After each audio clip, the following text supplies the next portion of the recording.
सभी को जय यीशु। प्रभु का धन्यवाद करते हैं कि फिर से उसने मौका दिया है आप लोगों से बातें करने के लिए, और एक बार आप लोगों से मिल पा रहे हैं, इसके लिए परमेश्वर को धन्यवाद करते हैं।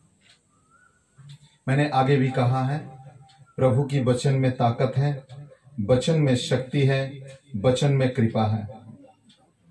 इसलिए मैं आप लोगों से कहता हूं कि वचन के द्वारा हम लोग परमेश्वर की आशीष को लाभ कर सकते हैं।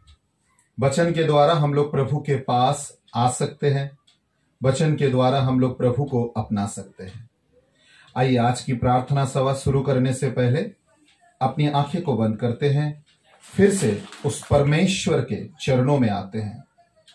उसने याकूब के पत्र अध्याय 4 पद संख्या 8 में कहा है, तुम लोग परमेश्वर के चरणों में आ जाओ, परमेश्वर के निकट में आ जाओ, प्रभु तुम्हें आशीष प्रदान करेंगे। आइए आंखें को बंद करते हैं, प्रार्थना में आते हैं। मेरे नाथ मेरे ईश्वर, तुझे धन्यवाद देते हैं इस समय के लिए। इस मुश्किल के घड़ी में प्रभु तूने हम लोगों को पुकारा है, तेरे वचन के द्वारा, तेरी ताकत के द्वारा, तेरे पवित्र आत्मा के द्वारा। इस समय प्रभु हम लोग अपने आप को तेरे चरणों में समर्पण करते हैं, तेरे पवित्र शक्ति को अपनाते हैं प्रभु, तेरे वचन को अपने जीवन में पुकारते हैं प्रभु, क्योंकि वचन तेरा है, वचन तू है और तुझ में ही वो ताकत है। इस समय पूरे दुनिया को तेरे चरणों में और एक बार समर्पण करते हैं, और जितने भी जन इस वचन को सुन रहे हैं, देख रहे हैं, उन सभी परिवार को तेरे चरणों में इस समय समर्पित करते हैं। तेरे पवित्र आत्मा की ताकत से सभी को भर प्रभु, हर एक बुराई से तो हम लोगों को बचा प्रभु, और तेरी शक्ति से तो हम लोगों को स्पर्श कर प्रभु, कि हम लोग तेरे आराधना, तेरी स्तुति, तेरी धन्यवाद, तेरी जय जयकार कर सके। हर एक विषय के लिए तुझे धन्यवाद देते हैं। यीशु के नाम से प्रार्थना चाहते हैं, इस प्रार्थना को तू सुन और स्वीकार कर। आमीन। एक साथ मिलकर बोलिए आमीन। आइए प्रभु की आराधना करते हैं। एक गाने के द्वारा परमेश्वर की उपस्थिति को महसूस करते हैं और वचन की ताकत को पुकारते हैं कि प्रभु हम लोग चाहते हैं तो हमारे जीवन में आए, हम लोग चाहते हैं तो हमारे बीच में आए।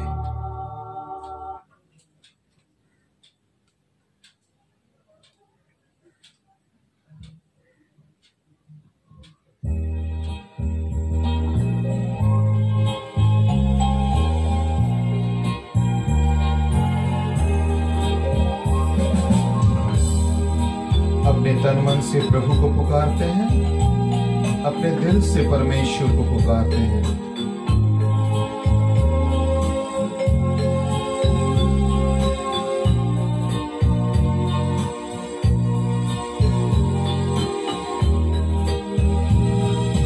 वचन तेरा है प्रभु, जीवन की ज्योति है। वचन तेरा है गुरु, अनंत जीवन है। वचन तेरा है प्रभु, जीवन की ज्योति है। वचन तेरा है गुरु, अनंत जीवन है।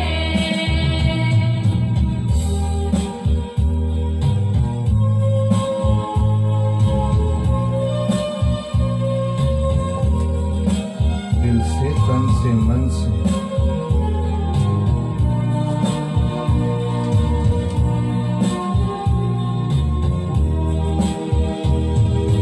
दिव्य वचन तेरा भक्ति से सुनूंगा, मधुर वचन तेरा दिल से मैं मानूंगा।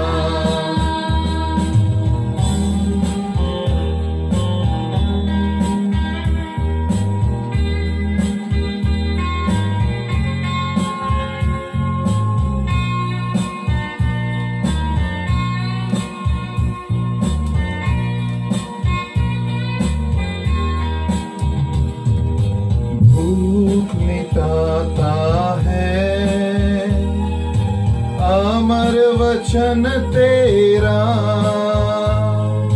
प्यास बुझाता है, मीठा वचन तेरा भूख मिटाता है, अमर वचन तेरा प्यास बुझाता है, मीठा वचन तेरा दिव्य वचन तेरा भक्ति से सुनूंगा, मधुर वचन तेरा दिल से मैं मानूंगा, दिव्य वचन तेरा भक्ति से सुनूंगा, मधुर वचन तेरा दिल से मैं मानूंगा।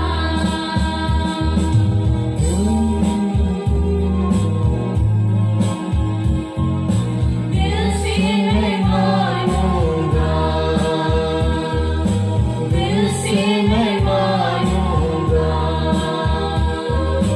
दिल से मैं मानूंगा। सच में दिल से मानना बहुत जरूरी है, क्योंकि परमेश्वर का वचन शक्तिदायक है। परमेश्वर का वचन में जीवन है। परमेश्वर का वचन हमें और आपको पाप से छुटकारा दे सकता है। आज परमेश्वर इस संकट के घड़ी में वो चाहते हैं उसके वचन में हम लोग डूब जाएं, उसके वचन में हम लोग डुबकी लगाएं, उसके वचन को दिल से ध्यान से सुने, उसके वचन के करीब हम लोग आ जाएं और उसके वचन में अपने जीवन को समर्पण करें। प्रभु ने कहा, यूहन्ना का सुसमाचार अध्याय 1 पद संख्या 1 से 5 तक उसने कहा, आदि में वचन था, वचन ही परमेश्वर था, वही वचन जो परमेश्वर के करीब था, वही वचन जो हमारे और आपके लिए इस दुनिया में जीवन के स्वरूप हमारे और आपके बीच में आया है। आज प्रियजन, मैं आप लोगों से कहना चाहता हूं, प्रभु का वचन को सुनना बहुत जरूरी है, परमेश्वर का वचन को मानना बहुत जरूरी है। परमेश्वर के वचन के द्वारा आपको छुटकारा मिल सकता है, कोई दूसरे नाम में छुटकारा नहीं है। प्रेरितों के पुस्तक अध्याय 4 पद संख्या 12 में कहा गया, आसमान और पृथ्वी के बीच में अगर कोई नाम है, वो नाजरत यीशु मसीह का नाम है, जो हमें और आपको छुटकारा दे सकता है। प्रभु ने बहुत ही सुंदर एक कहानी अपने वचन में कहा है, मार्कुस के सुसमाचार अध्याय 5 में पद संख्या 23 के अनुसार, एक महिला जो 12 साल से रक्तस्राव बीमारी से जूझ रहे थे और उसने बहुत सारे डॉक्टर के पास गए थे, और वचन कहता है उसने अपने पैसा का खर्च नष्ट किया था डॉक्टरों को दिखाकर, मगर उसे चंगाई नहीं मिला। मगर उसने सुना था नाजरत यीशु मसीह आ रहा है, इस मार्ग से वो जाएंगे, और उसे तभी विश्वास हुआ कि मैं अगर प्रभु का वचन को सुनूंगा, प्रभु को स्पर्श करूंगा, विश्वास के साथ वो यीशु के पास आए। बाइबल कहता है कि प्रभु का कपड़े को उसने स्पर्श किया और प्रभु ने कहा, मेरे शरीर से कोई चंगाई, कोई ताकत निकल रहा है। मैं आप लोगों से बताना चाहता हूं, प्रभु के वचन को सुनने से परमेश्वर की ताकत आपके जीवन में आती है। प्रभु की वचन को सुनने से परमेश्वर की शक्ति आपके जीवन में आती है। प्रभु के करीब आने से परमेश्वर की ताकत आपके जीवन में आती है। जिस तरह से उस मां ने 12 साल, एक बार दो बार नहीं, 12 साल से उस बीमारी में जूझ रहा था, मगर उसे मार्ग नहीं दिख रहा था। यूहन्ना का सुसमाचार अध्याय 14 पद संख्या 6 में प्रभु ने कहा, मैं मार्ग हूं, मैं ही सत्य हूं, मैं ही जीवन हूं। यूहन्ना का सुसमाचार अध्याय 14 पद संख्या 1 में उसने कहा, तुम डर मत जाओ, तुम्हारे हृदय डर ना जाए, मैं ही हूं। वो परमेश्वर है प्रियजन, वो परमेश्वर दावे के साथ कहते हैं वो है। इसीलिए तो उसने उस महिला से, जब उस महिला ने यीशु को स्पर्श किया, यीशु को छुआ, यीशु के कपड़े को स्पर्श किया, तब उसने महसूस की उसके जीवन में कोई शक्ति उतर रहा है। जब आप प्रभु के वचन को स्पर्श करते हैं, प्रभु के वचन को छूते हैं, प्रभु के वचन को अपने जीवन में अपनाते हैं, तब आप भी महसूस करेंगे आपके जीवन में वो ताकत उतर रहा है। यीशु ने कहा मेरा जाना आवश्यक है, मैं जाऊंगा, वो पवित्र आत्मा तुम्हारे लिए भेजूंगा। ये वचन के द्वारा जब हम लोग प्रभु के पास वचन के द्वारा पढ़ते हुए उसके करीब आते हैं, पवित्र आत्मा को महसूस करते हैं। इस संकट के घड़ी में पूरे दुनिया व्यस्त है, पूरे दुनिया सोच रहे हैं क्या होगा, क्या होगा, क्या होगा, किस तरह से निकलेंगे, क्या ये ईश्वर से हुआ है, क्या इसे किस तरह से हुआ है, पूरे दुनिया व्यस्त है। मैं आपसे आनंद का समाचार कहता हूं, मत चिंतित हो जाइए, आपका हृदय उद्विग्न ना बन जाए, प्रभु में विश्वास करो। उसने कहा मत डरो, मुझ पर विश्वास करो। मार्कुस के सुसमाचार अध्याय 9 पद संख्या 23 में कहा है, जो मनुष्य के लिए असंभव है मैं तुम्हारे लिए संभव करूंगा। वो परमेश्वर आपको चंगाई देने के लिए सब कुछ संभव करेंगे। वो परमेश्वर आपको ताकत देने के लिए सब कुछ संभव करेंगे। वो परमेश्वर अगर आप उसके करीब आएंगे, उससे मानेंगे, उसके विश्वास करेंगे, तो प्रभु आपके जीवन को बदल देंगे। आज देखिए इस महिला को, देखिए जिसने प्रभु के वचन को सुनते हुए प्रभु के मार्ग पर लौट कर आए। मैं एक ताकत की वचन आप लोगों से कहना चाहता हूं, जो बहुत ही ताकतवर वचन है। विचार के पुस्तक में लिखा हुआ है अध्याय 5 में, निर्गमन के पुस्तक अध्याय 5, अध्याय 6, अध्याय 7, जहां पर उसने कहा परमेश्वर ने हम लोगों को लौट कर आना बहुत जरूरी है, प्रभु के मार्ग पर आना बहुत जरूरी है। जब हम लोग प्रभु के पास आते हैं तो प्रभु हमें और आपको ताकत से भरते हैं। विचार करतीगण के पुस्तक अध्याय 7 अगर देखेंगे, जहां पर 2 राजा के बारे में कहा गया है, 2 राजा के बारे में कहा गया है। गिदियोन के बारे में कहा गया है, मिदियोन के बारे में कहा गया है। मिदियोन ने कोशिश कर रहा था गिदियोन को आक्रमण करने के लिए, मगर गिदियोन प्रभु के करीब आए, प्रभु से गिड़गिड़ा कर उसने कहा अगर तू सचमुच है तो मुझे पता लगा कि तू है। परमेश्वर ने गिडियोन से कहा जाओ, युद्ध करने के लिए जाओ, उन लोगों को पता चलेगा मैं हूं। और जब गिडियोन युद्ध करने के लिए पहुंचे, गिडियोन देख रहा है लाखों लाखों दूत अपने तलवारी को लेकर खड़ा है युद्ध करने के लिए। भजन संगीता 91 जो हम लोग पढ़ते हैं, 91 जो हम लोग पढ़ते हैं, बार बार दोहराते हैं। विश्वासी जन जो लोग वचन सुनते हैं वो लोग दोहराते हैं इस विश्वास से कि जब भी मैं प्रभु को पुकारूंगा, प्रभु अपने दूतों को भेजेंगे, परमेश्वर अपनी ताकत को भेजेंगे। आज के पूरे युग व्यस्त है सोचने में क्या होगा, क्या होगा, क्या होगा। मैं आपसे कहता हूं अगर परमेश्वर ने सोचा है तो वो सही होगा, सही होगा और सही होगा। उसने बहुत ही सुंदर कहा है, वो आपके जीवन में सही करने के लिए आए हैं और सही करेंगे। यिर्मयाह के पुस्तक अध्याय 29 पद संख्या 11 में कहा है वो परमेश्वर ने सोचा है, परमेश्वर ने आपके अच्छाई के लिए सोचा है और वो अच्छाई करेंगे। आपको सोचना नहीं पड़ेगा, आपको समझना नहीं पड़ेगा। बहुत ही सुंदर वचन नबी ईसायाह के ग्रंथ अध्याय 95 पद संख्या 8, 9, 10 में कहा गया है कि स्वर्ग से पृथ्वी जितनी दूर है उसकी सोच उतनी दूर है। आप उसके करीब आ जाइए, आप अपने मार्ग को बदल लीजिए। हे दुनिया वालों, मैं आप लोगों से कहना चाहता हूं, जो लोग वचन सुन रहे हैं, मैं आप लोगों से कहना चाहता हूं, आज अगर आप जिस मार्ग पर है, लग रहा है आपको आप सही मार्ग पर है, आप सही मार्ग पर नहीं है। यीशु के सिवा दूसरा कोई मार्ग सही नहीं है। अगर दूसरे कोई मार्ग पर आप चल रहे हैं, दूसरे कोई रास्ते को अपने अपनाया है, दूसरे कोई मार्ग को अपने जीवन में अपनाया है, दूसरे किसी को अपने जीवन में राजा बनाकर रखे हैं, तो आप गलत मार्ग पर है। आपको ये मार्ग बदलना बहुत जरूरी है।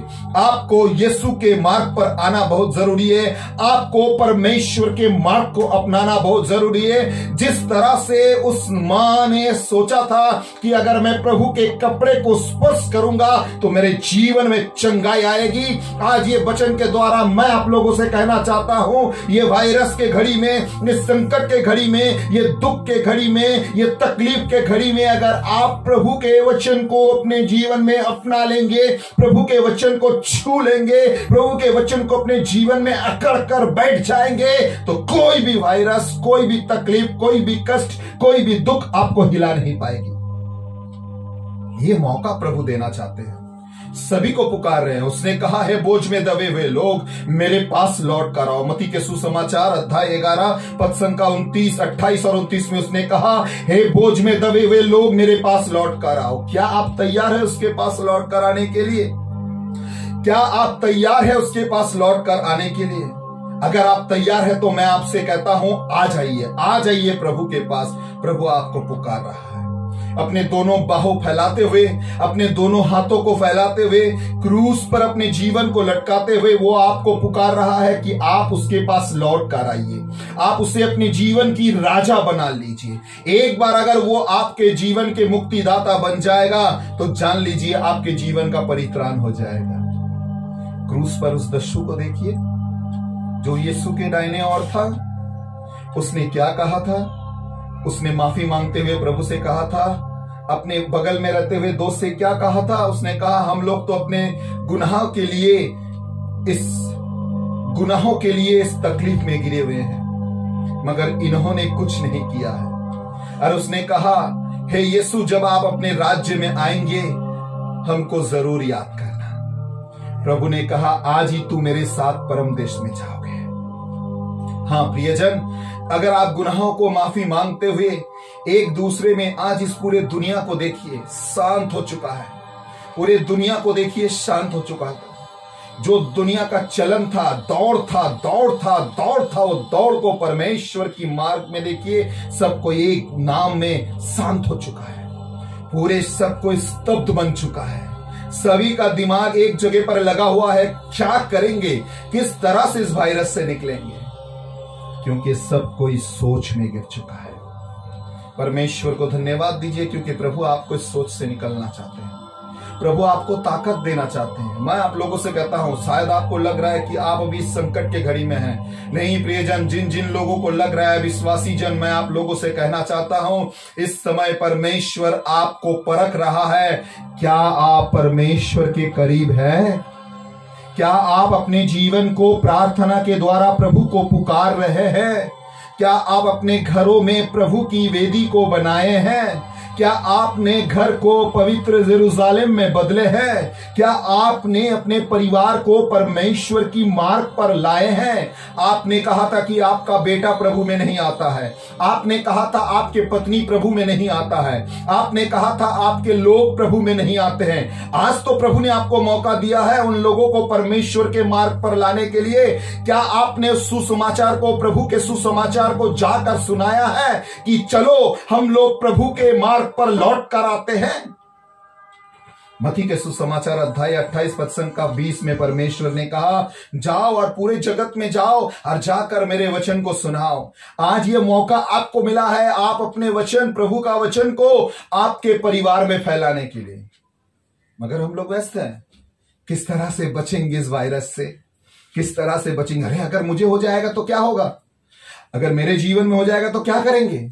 लगता है मेरा जीवन में हो जाए, अरे बाप रे, मुझे खांसी हो चुका है, मुझे जुकाम लग चुका है, अरे मुझे ठंडा लग रहा है। छोड़ो इस सब बातें को। चिंता करोगे तो चिंता बढ़ता रहेगा। चिंताओं को प्रभु के चरणों में समर्पण करो। हे विश्वासी जन, छोड़ दो इन सब बातों को। प्रभु इन सब बातों को सुनना नहीं चाहते हैं। प्रभु इन सब बातों से दूर है। प्रभु आपको देखना चाहते हैं। प्रभु आपको पुकारना चाहते हैं। प्रभु आपके नामों को पुकारना चाहते हैं। नबी ईसाइया के ग्रंथ अध्याय 49 पद का परिणाम में उसने कहा, वो आपके नाम अपने हाथों के तालू में लिख कर रखा है। नबी ईसाइया 43 पद का 4, 5 और 6 में उसने कहा, सबसे ज्यादा वो आपसे प्यार करते हैं। वो आपको अपनी आंखों के मूल्यवान कहते हैं। अगर वो आपसे प्यार करते हैं, वो आपके प्रति ध्यान लगाते हैं, आप नहीं ध्यान लगाएंगे? आप क्या लौट कर नहीं आएंगे? अगर ये मौका दोबारा लौट कर चला गया, दोबारा नहीं आएगा। मुझे मालूम नहीं है ये वायरस आपके जीवन में कौन सी वायरस फैलाएंगे, मगर मैं आपसे कह सकता हूं, इस वायरस के कारण आपके जीवन में प्रभु की उपस्थिति आ सकती है। अगर आज आप प्रभु के वचन को सुन रहे हैं तो जान लीजिए, ये वायरस इसीलिए घटाया गया है विश्वासी जन, कि आप प्रभु के करीब लौट कर आए। आप डर ना चाहे, क्रूस को अपने जीवन में अपनाएं, प्रभु का वचन को अपने जीवन में अपनाएं, परमेश्वर की मार्ग पर आकर आप प्रभु को अपना ले, कि आपका जीवन से ये वायरस तो दूर हो जाए, आप प्रभु की गौरव कर सके। आमीन। कितने जनों ने प्रार्थना की कि चलो इस वायरस से मुक्त होना चाहिए? क्या आपने प्रार्थना की? शायद आप कर रहे हैं घर में। क्या आपने उस ताकत से प्रार्थना की कि प्रभु मैं मुक्त करना चाहता हूं मेरे परिवार से इस वायरस को? अगर सचमुच आप चाहते हैं, प्रभु का वचन को अपनाना बहुत जरूरी है। परमेश्वर के वचन में आना बहुत जरूरी है। जिस तरह से उस मां ने मन ही मन में सोचा था, 12 साल तक वो उस बीमारी से वो जूझ रहा था, मगर उसको मौका मिला और उसने यीशु के कपड़े को अपना लिया। आज आपको मौका मिल रहा है, आप प्रभु को अपना लीजिए, प्रभु के वचन को अपना लीजिए, प्रभु के चरणों में आ जाइए, परमेश्वर के मार्ग को अपना लीजिए, परमेश्वर के जीवन को अपना लीजिए। आपका जीवन बदल जाएगा। आपका जीवन बदल जाएगा। आप प्रभु में आ जाएंगे, आपका परिवार प्रभु में आ जाएगा, और अब तब नबी जोशे की तरह कह सकेंगे, मैं और मेरा परिवार परमेश्वर की स्तुति करूंगा, परमेश्वर की अगुवाई करूंगा, परमेश्वर की आराधना करूंगा। क्या आप करना नहीं चाहते हैं? अगर आप चाहते हैं तो तैयार हो जाइए। मैं सभी को पुकारता हूं परमेश्वर की वचन के द्वारा। आज से हम लोग हर समय कोशिश करेंगे परमेश्वर के वचन को लाने के लिए। शायद ये वचन आपके जीवन में काम कर रहा है। शायद इस समय आपको लग रहा है कि आप अपने हृदय को खोले और प्रभु के पास आए। हाँ, मैं चाहता हूं कि आप हृदय को खोले और प्रभु के पास आए। क्या आप तैयार है? तो अपने हाथों को, दाहिने हाथों को उठाइए, अपने दिल को मुड़िए, अपनी आंखें को बंद कीजिए और सिर्फ कहिए कि प्रभु मैं तेरे पास लौटना चाहता हूं। प्रभु तेरे सिवा और कोई नहीं है। प्रभु मैं अपने जीवन में तुझे अपनाना चाहता हूं। आमीन। अपनी आंखें को बंद कीजिए, प्रार्थना में आते हैं।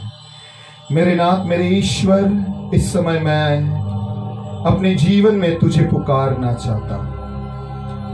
इस समय मैं अपने जीवन में तुझे लाना चाहता हूं, क्योंकि तेरे सिवा और कोई परमेश्वर नहीं है, तेरे सिवा और कोई नहीं है।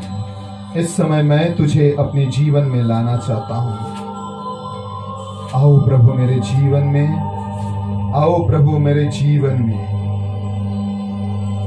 क्योंकि तेरी स्तुति हम लोग करना चाहते हैं, करते हैं तेरी हम स्तुति, तेरी स्तुति, तेरी प्रशंसा करना चाहते हैं, तेरी जय जयकार करना चाहते हैं, तेरी महिमा हम लोग गाना चाहते हैं, तेरी स्तुति हम लोग करना चाहते हैं। आइए एक साथ प्रभु की स्तुति करते हैं। महिमा हो तेरी, महिमा हो तेरी, महिमा हो तेरी, महिमा हो तेरी। यीशु तू ही है हमारा प्रभु।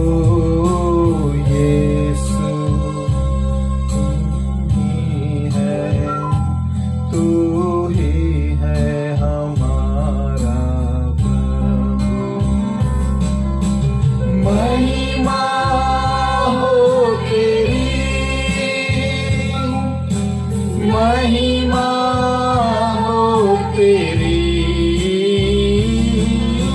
महिमा हो तेरी, महिमा हो तेरी। यीशु तू ही है हमारा प्रभु।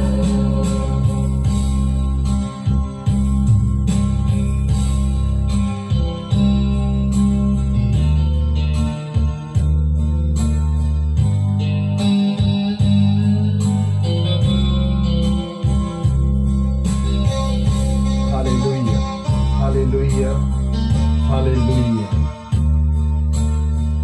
तेरी जय जयकार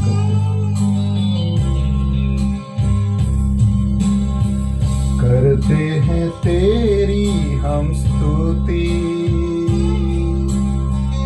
हृदय के गहराइयों से करते हैं तेरी हम स्तुति, हृदय के गहराइयों से।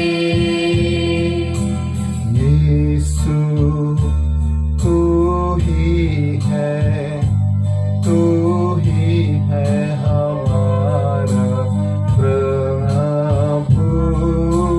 यीशु तू ही है, तू ही है हमारा प्रभु। महिमा हो तेरी, महिमा हो तेरी, महिमा हो तेरी, महिमा हो तेरी। यीशु तू ही है, तू ही है हमारा प्रभु। यीशु तू ही है हमारा प्रभु। Hallelujah, hallelujah, hallelujah, hallelujah, hallelujah, hallelujah, hallelujah, hallelujah. आइए उसकी आराधना करते हैं, उसकी स्तुति करते हैं, उसकी वंदना करते हैं। विश्वासी जन अपने हाथों को उठाकर उसकी जय जयकार, उसकी जय जयकार, उसकी जय जयकार, उसकी प्रशंसा हो, उसकी प्रशंसा हो, उसकी प्रशंसा हो। Hallelujah, hallelujah, hallelujah, hallelujah, hallelujah, hallelujah. आत्मा और सच्चाइयों से तेरी आराधना करेंगे, आत्मा और सच्चाइयों से तेरी आराधना करेंगे। ऊंचा और ऊंचा, सबसे ऊंचा रहे तेरा नाम। ऊंचा और ऊंचा, सबसे ऊंचा रहे तेरा नाम। महिमा हो तेरी, महिमा हो तेरी, महिमा हो तेरी, महिमा हो तेरी। हालेलुया। आइए प्रभु को धन्यवाद देते हैं, आंखों को बंद करते हैं, प्रार्थना करते हैं। प्रभु तेरा जय जयकार हो। सभी को जय यीशु। दोबारा फिर से आपसे मिलेंगे प्रभु की आशीष को लेकर, प्रार्थना को लेकर। तैयार रहिए, प्रभु की आशीष आपके जीवन में आ रहा है। जय यीशु सबको।